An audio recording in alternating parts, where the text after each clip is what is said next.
News 7 Weekend Night Beat. You've got 7 on your side. Good evening and thank you for joining us. I'm Vanessa Pacheco. A body has been found in Marion County. That story tops our newscast tonight. According to Marion County Sheriff's Office, at approximately 2:48 this morning, they received a call in reference to a possible missing person. After collecting more information, investigators were called to a scene and discovered the body of a white male in a wooded area of Lofton Road.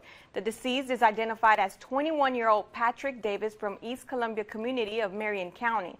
An autopsy is pending and investigation is still ongoing. If you have any information regarding the incident, please contact the Marion County Sheriff's Office at 601-736-5051.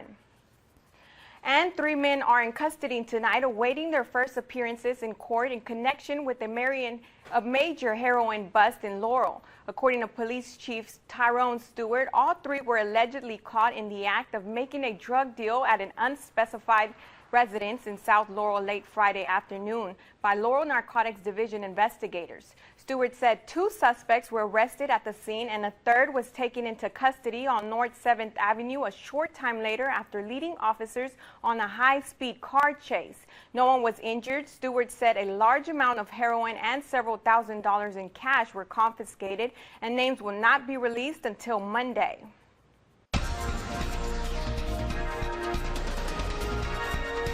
In more Mississippi news, the Hinds County Sheriff's Department has identified a suspect in the death of an inmate at the Hinds County Detention Center. The victim was found in a cell about 3:40 Saturday afternoon. 50-year-old Elton O'Neill McLaurin is considered a suspect in the inmate's death. McLaurin has been in jail for 2 years on a business burglary charge, according to spokesperson Arthur Kane. Additional charges, possibly even homicide, are expected to be filed against McLaurin. Detention officers found an unresponsive inmate lying on the floor. CPR was attempted and medical personnel were notified. It apparently started out as a fight between 2 inmates housed in the same unit. According to a Sheriff's Department preliminary investigation, Hinds County Coroner Sharon Grisham Stewart says the unidentified inmate suffered head trauma. An autopsy will be conducted to determine cause of death. This is the second time this week violence has broken out at the Raymond Detention Center. Hinds SO says the 2 incidents are not related.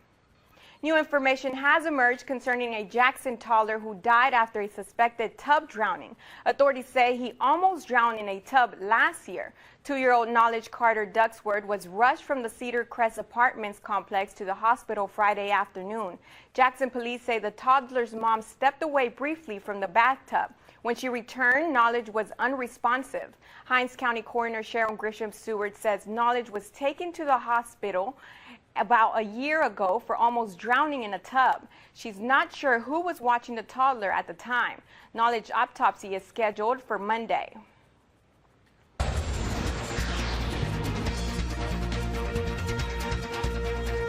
Tonight, a former government contractor charged with revealing U.S. secrets is a man without a country looking for asylum. Edward Snowden reportedly left Hong Kong this morning and landed in Moscow. He has reportedly requested asylum in South America, making it less likely that he will ever see the inside of U.S. courtroom.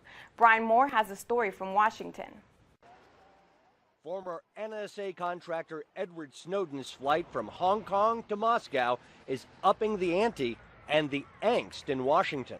What's infuriating here is Prime Minister Putin of Russia aiding and abetting Snowden's escape. Hong Kong allowed Snowden to leave just as U.S. officials were trying to extradite him on theft and espionage charges first made public on Friday. I want to get him caught and brought back for trial. And I think we need to know exactly what he has. President Obama is getting regular briefings on a man who could become an intelligence goldmine for America's rivals and enemies. With the assistance of WikiLeaks, Snowden reportedly requested asylum from Ecuador. Cuba and Venezuela are also said to be among his possible stops. He believes that it's vital that he stay out of the clutches of the U.S. government. He apparently is headed to a democratic country that will grant him asylum from this persecution. But U.S. officials insist Snowden is no whistleblower. terrorists who are committing and plotting attacks on the United States and our allies have changed the way they operate. We've already seen that. Edward Snowden on the move with secrets that might be his passport to freedom. Snowden's U.S. passport has reportedly been revoked, which could make his travel plans more complicated. Well, creativity took center stage for a great cause at Brewski's in Hattiesburg tonight. The Hattiesburg in Paradise, along with the South Mississippi Art Association, had their annual quick draw for kids to help raise money for the South Mississippi Children's Shelter. The event gives artists the opportunity to showcase through arts and crafts. During the event, 30 artists were given 1 hour to produce any form of artwork for their bid. 50% of the proceeds went to the artists, while the other 50% was donated to the Children's Shelter. This center actually goes out and rescues children that are in abusive situations or neglective situations, and we're doing everything we can to raise money for these kids so that we can supply them with clothes, because a lot of times they are taken without anything but the clothes on their back. And we're trying to help them to supply these kids with a safe place to be, and we just think this is a great way to do it. Last year's auction raised nearly $7,000.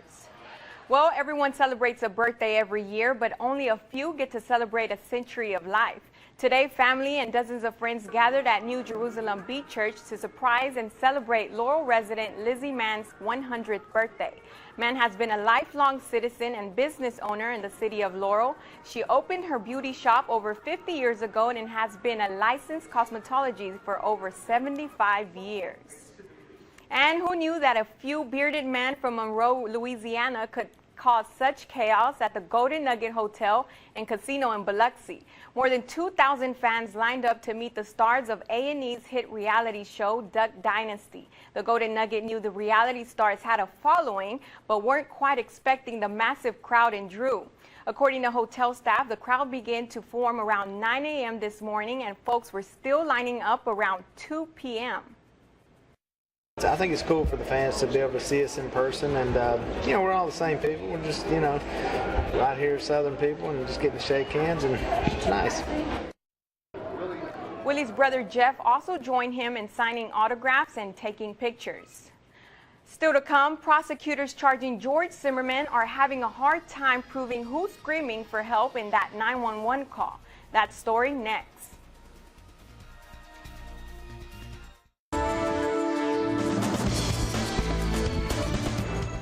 A bombshell on the eve of the racially and emotionally charged murder trial of George Zimmerman.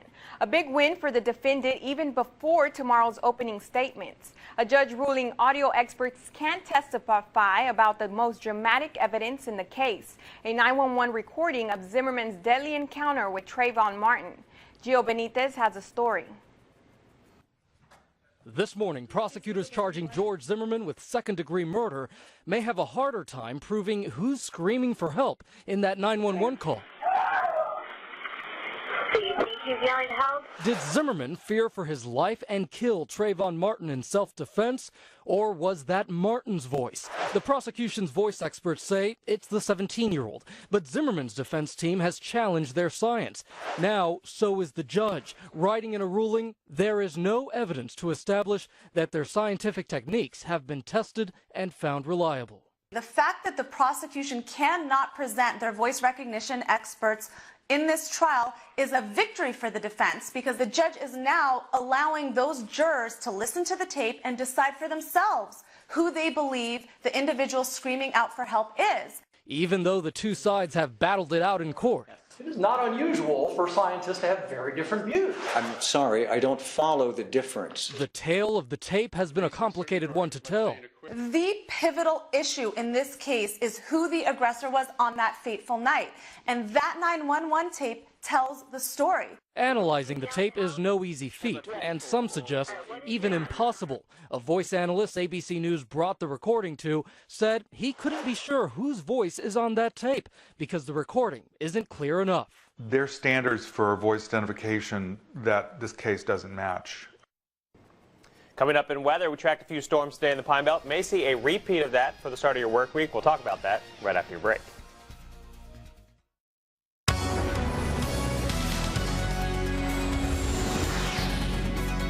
Welcome back and happy Sunday to you. Nick Ortego here. Behind me, our Southern Pine Electric Power Radar. We wanted to show you the storms that moved through at least parts of the Pine Belt today. A lot of lightning at times and some good downpours over regions of the Pine Belt. In the later evening hours, if you were looking towards the south, you may have seen some lightning off in the distance. That was actually coming from around Biloxi.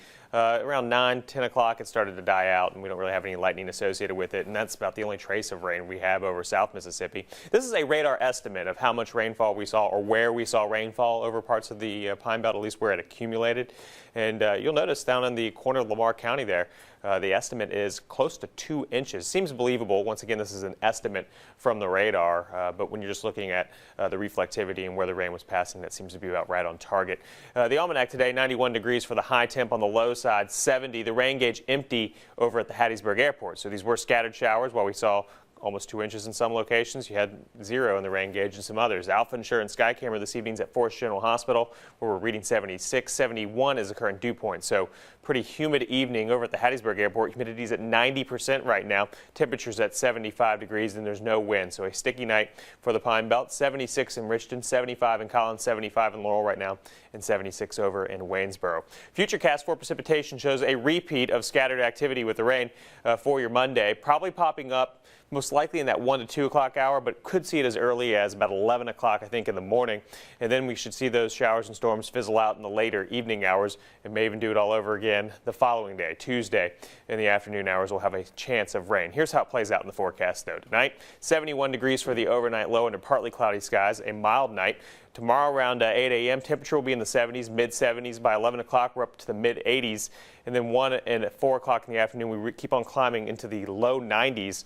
You do have those rain chances, or at least the icons up between 11 and 7. Another way we can look at this is just graph it for you. You can kind of see where that spike in the rain chance comes in between about 2 and 4 o'clock. Then we start to taper back off in those evening hours. Let's look at the extended forecast and see how this plays out for us. A 40% chance of rain for your Monday. That's going to be probably our best chance over the next 3. Tuesday, a 20% chance of rain. Wednesday, a 30% chance of rain. Highs in the 90s, and this is a warm forecast that we're looking at. 92 Monday, 93 on Tuesday. Wednesday, we're up to 94 degrees. We've got more of these temperatures in the mid-90s as we look down the road. Thursday and Friday, most likely going to get to 95 degrees with the rain chances still up there, around 40% on Friday, 40% next Saturday, and 30% on Sunday. Overnight lows mild as well, with lows around the low to mid-70s. So all in all, these temperatures are running about 3 degrees or so above average for this time of year, the start of summer. Vanessa, back to you. Thank you, Nick. Coming up next, the search for a missing girl in Florida has ended, but the Amber Alert was not enough to save her. That story next. In Florida, the search for a missing girl has ended in heartbreak and horror. The 8-year-old was abducted Friday night. Police sent out an Amber Alert, but the girl was never seen alive again. Tonight, her alleged killer is behind bars. Sandra Bookman reports. Donald James Smith appeared in chains before a Florida judge this morning, charged with abducting and murdering 8-year-old Cherish Periwinkle. Mr. Smith, you're going to be held without bond, both the kidnapping and murder. Your next court date will be before the circuit court on July 16th. An Amber Alert was not enough to save the child. Police found her body behind a church in Jacksonville. Even officers were emotional as their desperate search came to a sad end. We've got a lot of officers there. We've got a lot of sworn personnel, people who've dedicated their lives to protecting people. This is hard. Police say Smith, a convicted child molester, met Cherish with her mother and 2 siblings at this Dollar General store Friday night. Smith allegedly offered to buy Cherish a dress at Walmart. Officials say they shopped there for hours. Then Smith was seen leaving the store with Cherish. The child's mother reported her missing that night, sending police scouring the streets, even using air support to track down Smith and his white 1998 van. But they were too late to save Cherish. Awful. I started crying. I feel horrible. We were all in our houses looking at the Amber Alert, and that baby was down there. Donald James Smith is a registered sex offender with several previous arrests. He was released from jail just last month. This is a horrible crime because anytime a child is taken from us like this, it's an awful situation. If convicted, Smith could face the death penalty. Coming up in sports, highlights from the Braves and Brewers in Milwaukee, and a story on Mississippi State closer Jonathan Holder.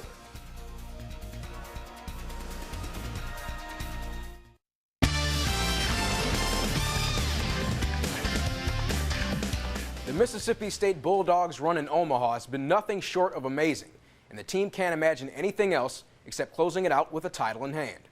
But if the Bulldogs do so, chances are it will come behind the arm of one man. WLBT's Travis Raycheck has more.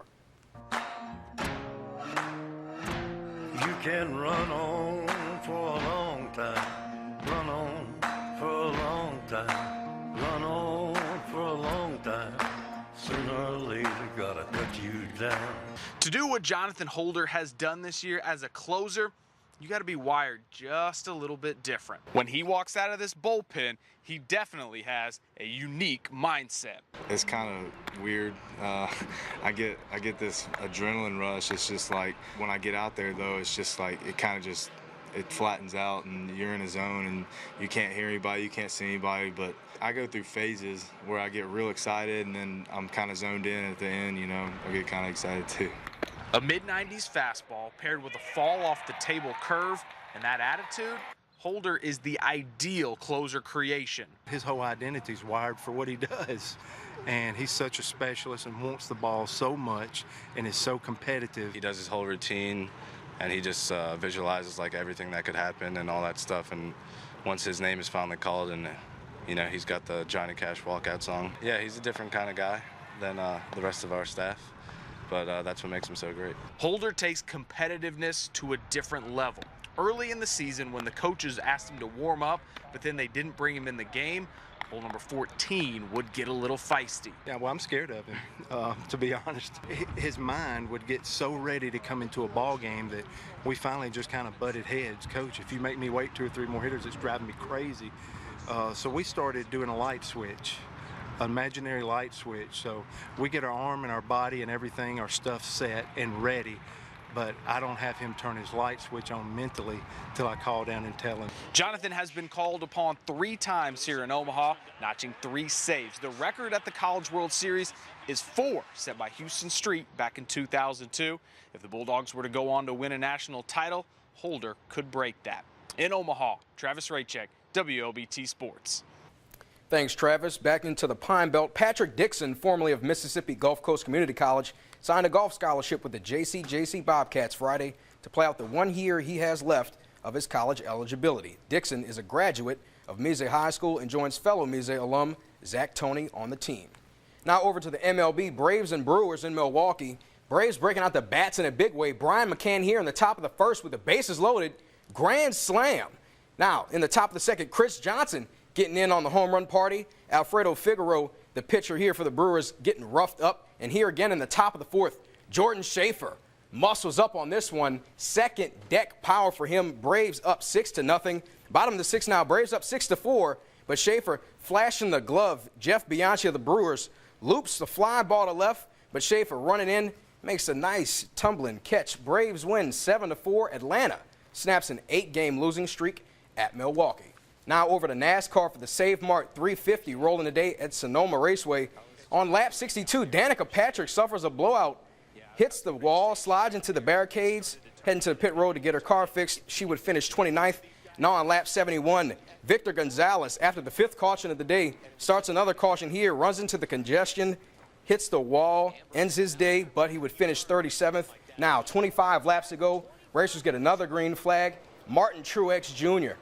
passes Matt Kenseth in the 20th car to take the lead, and on the final lap, Truex is pulled away easily and wins the Save Mart 350, snapping his 218-race winless streak. Jeff Gordon finished second, with Carl Edwards coming in third. Edwards and Gordon with their post-race reactions. Well, I would like to have made a couple spots up. It feels weird to race that hard all day and finish in the same spot you started. You know, that's not the true story. You know, I actually got past a lot and passed a lot of folks. There's no guarantees at this place. You know, those double file restarts are just so crazy at this place. I've actually seen them worse than what we had today. Lastly, Doc Rivers agrees in principle to become the Los Angeles Clippers' new head coach. Boston and L.A. finally working out a deal there. And Ken Duke, 44 years young, gets his first PGA Tour win of his career in a playoff at the Travelers Championship. Vanessa, back to you. Thank you, Daniel. Well, more than 100 waiters gathered in London today for the city's first officials waiters race. Some of Britain's finest, each with a tray holding glasses and a bottle of water, took off and fought for position, running around Brunswick Square. Several failed to keep their bottle upright during the race, while others used a discreet hand to keep things steady, which is again against the rules, of course. The winner was presented with a golden corkscrew trophy. Well, I guess that's it for tonight. Thank you for joining us. Have a good night.